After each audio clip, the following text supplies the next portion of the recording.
à tous, il est l'heure de votre JT.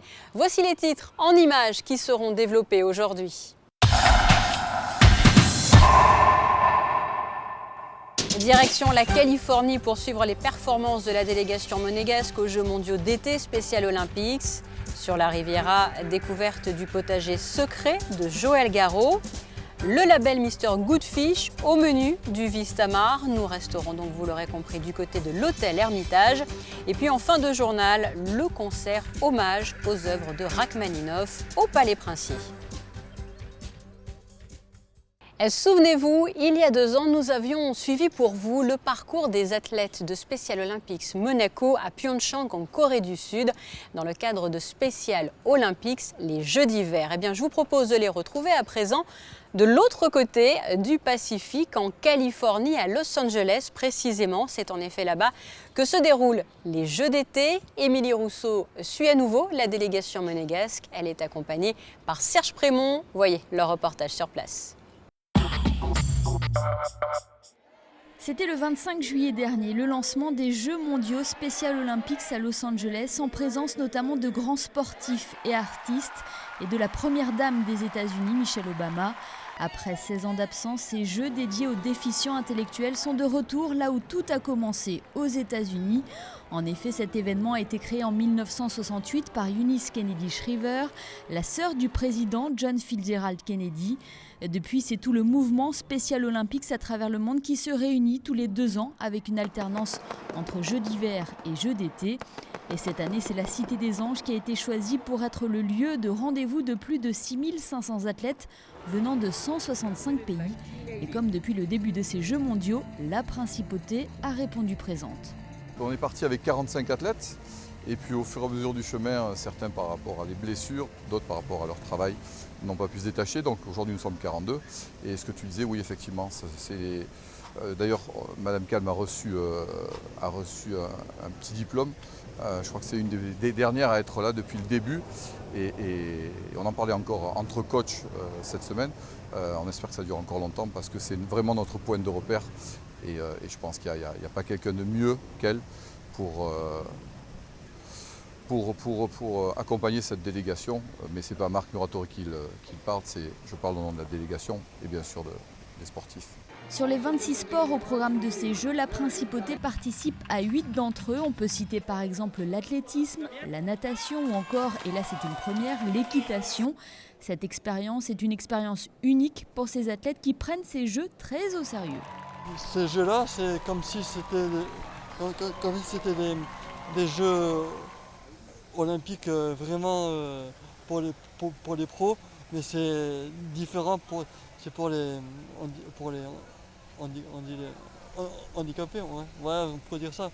Et voilà, mais c'est bien, il y a une bonne ambiance, c'est vraiment magnifique, voilà, j'ai rien d'autre à dire. Et on peut dire que Special Olympics Monaco a fait une belle entrée en compétition car la première médaille remportée ici à Los Angeles est une médaille d'or, celle de Stéphane Kelkal sur 10 000 mètres.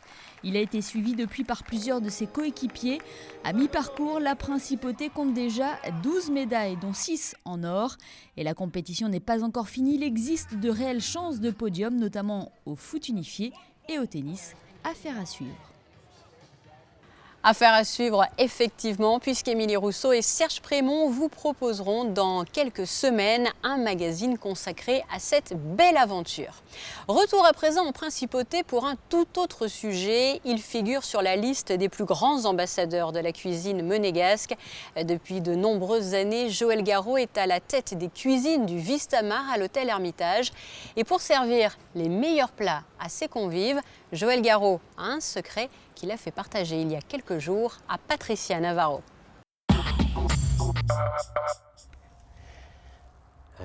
Ça, c'est magnifique, hein? C'est un jardin merveilleux qui s'étend sur plus de 7000 mètres carrés. Nous sommes à Saint-Janet dans les Alpes-Maritimes.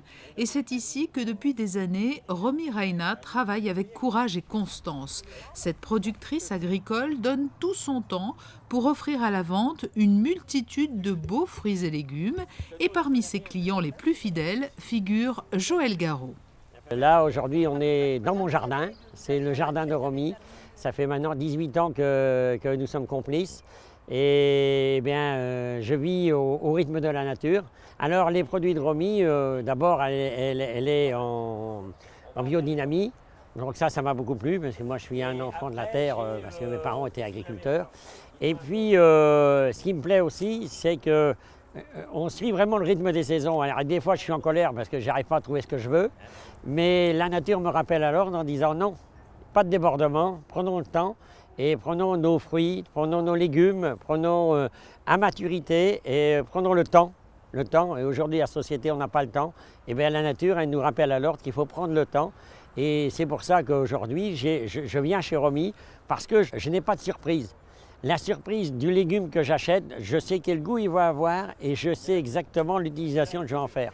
Avec amour et passion, Romy cultive ici, ainsi que sur un second terrain à la Gaude, des produits de qualité. Elle a banni l'usage des pesticides.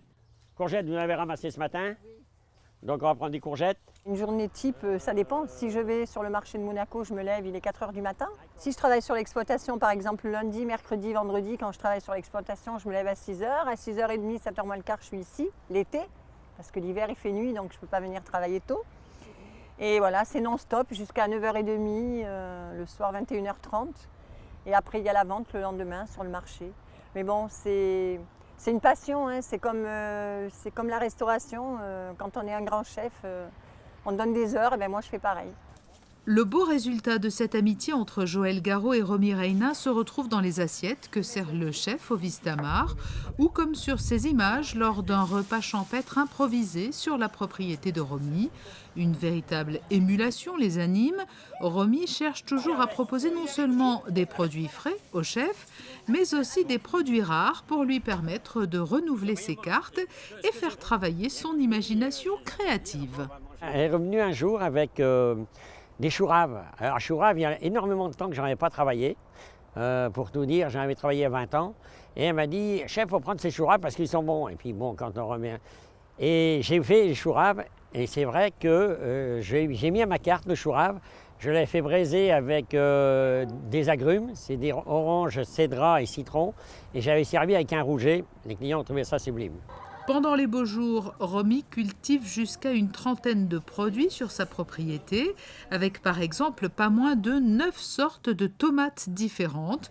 Tous seront ensuite disponibles sur ses étals sous les arcades du marché de la Condamine à Monaco, où elle se rend 3 fois par semaine pour vendre sa production. De bonnes saveurs à retrouver donc dans les assiettes du Vistamar. Le Vistamar qui s'engage d'ailleurs aux côtés de la Fondation Prince Albert II pour une consommation responsable des produits de la mer. L'établissement a ainsi adhéré au programme Mr Good Fish. Je vous propose d'écouter à ce sujet Pascal Camier, le directeur général, et son Excellence Bernard Fautrier, vice-président de la Fondation Prince Albert II. Tous deux sont interrogés par Alexandra Pani. Ça fait déjà 1 an qu'on travaille avec Mr Good Fish, saison après saison, pour proposer à nos clients sur notre carte des poissons issus de la pêche durable.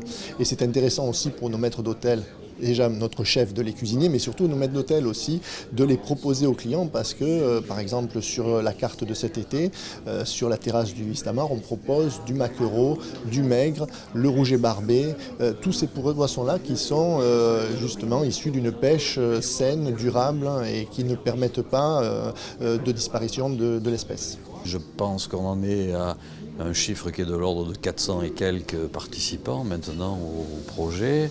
Et effectivement, on est particulièrement heureux d'avoir le Vistamar comme étant le premier établissement du groupe de la Société des Bains de Mer à rejoindre le programme Mr Good Fish. À chaque saison, l'établissement part des professionnels, des scientifiques, des gens qui sont spécialisés dans la gestion durable de la mer, d'une liste de produits de poissons, qui sont conseillés en fonction de l'état de la ressource, de la situation générale de l'espèce, et qui parfois ont pu peut-être par le passé être oubliés parce qu'ils pouvaient avoir des aspects moins brillants, moins chatoyants, etc. Alors qu'ils peuvent être accommodés de façon délicieuse et que surtout, et c'est ça notre objectif, ils participent en utilisant ces poissons en fonction des saisons, ça participe à une bonne gestion de la ressource halieutique, à une gestion durable, à éviter des prélèvements excessifs d'une espèce qui risquent, on l'a vu à plusieurs reprises, on ne va pas rappeler la question du thon rouge, qui peuvent arriver à des réductions des stocks et de la réduction du stock, on peut s'acheminer très rapidement vers la quasi-disparition. Dans le reste de l'actualité, information à noter dans vos agendas, le Festival international d'orgue se poursuit en principauté. Rendez-vous dimanche 2 août dès 17 h.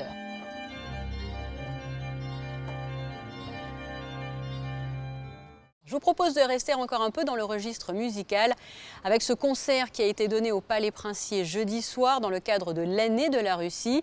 Les œuvres de Rachmaninov étaient à l'honneur et il s'agissait d'une première à Monaco, la vocalise créée par ce compositeur pour voix et orchestre. José Sacré vous en dit plus.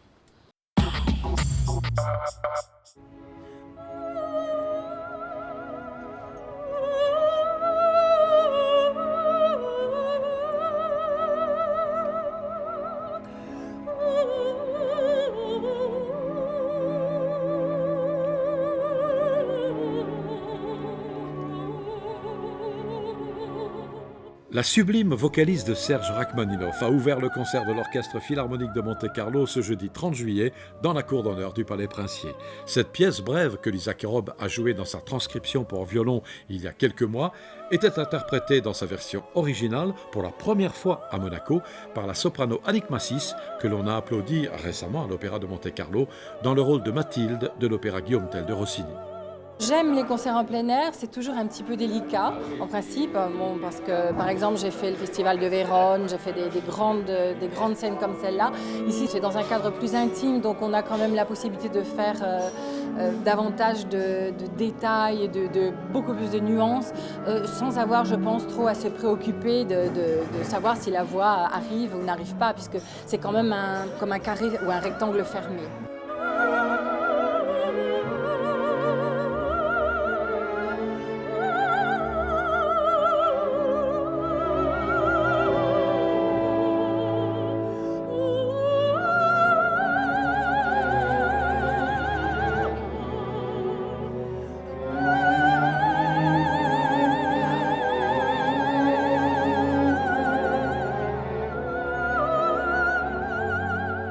C'est toujours assez difficile pour les chanteurs la mémoire, mais là je dois dire qu'il y a une voyelle, c'est le A du début à la fin. Mais effectivement la difficulté elle est ailleurs, elle est beaucoup dans la prise de souffle, dans les endroits où on peut respirer dans cette vocalise. Et aussi de ne pas se laisser prendre par l'émotion, parce que c'est vrai que cette vocalise a été écrite par Rachmaninov comme un hommage, disons, à Scriabine et à son professeur qui venait de mourir. Et je crois qu'on sent vraiment qu'il y a mis beaucoup de tristesse, beaucoup de gravité. Il faut bien sûr rentrer dans l'émotion, mais pas trop se laisser prendre non plus, parce que ce A qui débute va jusqu'à la fin, et cette mélodie mélopée presque, je dirais, est effectivement assez grave, assez triste et assez sacré, donc il faut essayer de rester bien droite.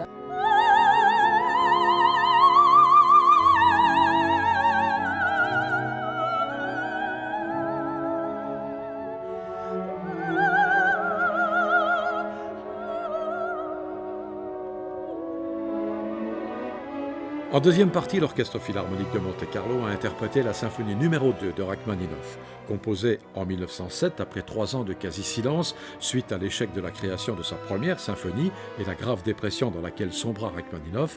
Cette deuxième symphonie, profondément originale, portée par des thèmes d'une grande beauté, était dirigée par Pedro Alfner.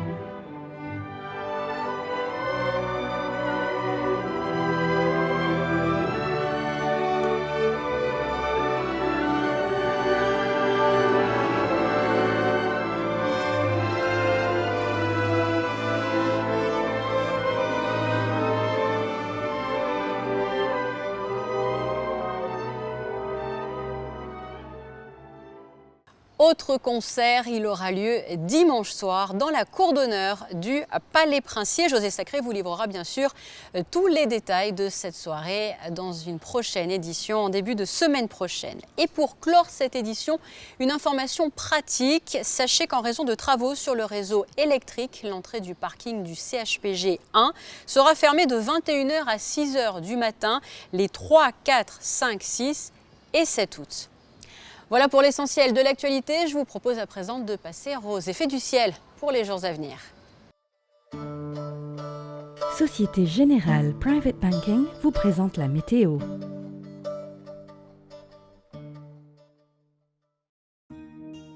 Samedi 1er août, détérioration du temps, soleil très intermittent et des températures plus légères que les jours précédents de 25 à 27 degrés. Dimanche, rétablissement d'un temps sec et beau, raisonnablement chaud. Lundi, du soleil, de rares nuages et des températures plus élevées, comptées jusqu'à 29 degrés au meilleur de la journée. Mardi, un temps ensoleillé, retour des fortes chaleurs, on atteindra 30 degrés. C'est la fin de cette édition. Merci comme d'habitude à vous de l'avoir suivi. Je vous laisse à présent avec la suite de votre programme sur Monaco Info. Vous savez bien sûr que l'actualité monégasque, c'est aussi sur le www.monacochannel.mc. À très bientôt. La météo vous a été présentée par Société Générale Private Banking.